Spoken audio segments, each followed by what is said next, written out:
ईद की नमाज पर यूपी पुलिस का क्या आदेश है, एक नजर इस पर हम डालते हैं। बिग बॉल पर कुछ बड़ी बातें, कुछ बड़े फैक्ट्स आपके सामने। तो देखिए यूपी पुलिस का आदेश क्या है। मेरठ और संभल दो पुलिस की हम बात कर रहे हैं। मेरठ में पुलिस क्या कह रही है, सड़क पर नमाज पढ़ने पर रोक लगाई गई है। संभल में सड़क पर नमाज पढ़ने पर पाबंदी लगाई गई है। जी हां, सड़क पर नमाज अगर पढ़ी तो पुलिस तुरंत एक्शन लेगी।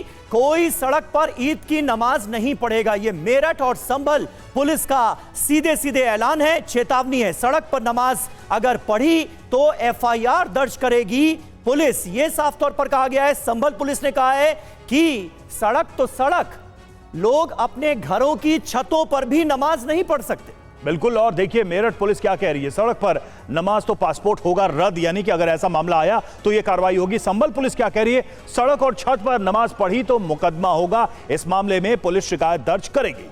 जी हां, सड़क पर नमाज पढ़ी तो ड्राइविंग लाइसेंस रद्द करने की बात कही गई है मेरठ पुलिस की तरफ से। और सड़क और छत पर नमाज पढ़ी गई तो तुरंत कार्रवाई भी होगी, यह कहा गया है संभल पुलिस की तरफ से।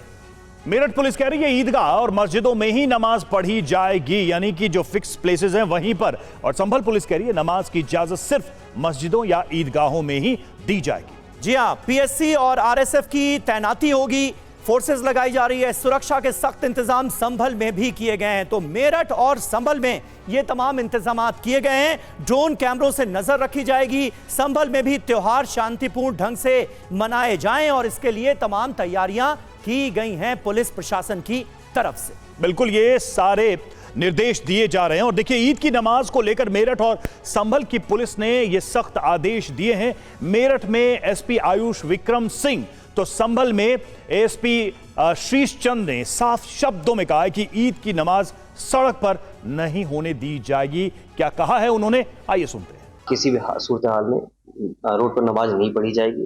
तो स्ट्रिक्ट इंस्ट्रक्शंस दिए गए हैं, इनको इन्हें बता भी दिया गया है, इन्हें नोटिस भी जारी किया गया है।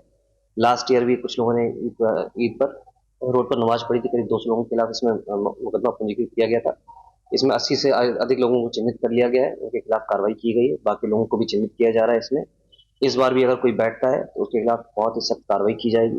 अगर ये कोई केस उनके खिलाफ बनता है, किसी के खिलाफ भी होता है, तो यूजुअली होता है कि जो पासपोर्ट हो गया, लाइसेंसेज हो गए, वो रद्द किए जा सकते हैं। नए पासपोर्ट नहीं बनते जब तक वो क्लियरेंस नहीं हो जाए, एनओसी कोर्ट से ना मिल जाए। सड़कों पर किसी भी तरह की नमाज अदा करने की अनुमति नहीं प्रदान की जाएगी और मस्जिद परिसर के अंदर ही एवं ईदगाह के अंदर ही नमाज अदा की जाएगी, यह सुनिश्चित किया जाएगा। छतों के ऊपर किसी भी तरह से नमाज अदा नहीं की जाएगी।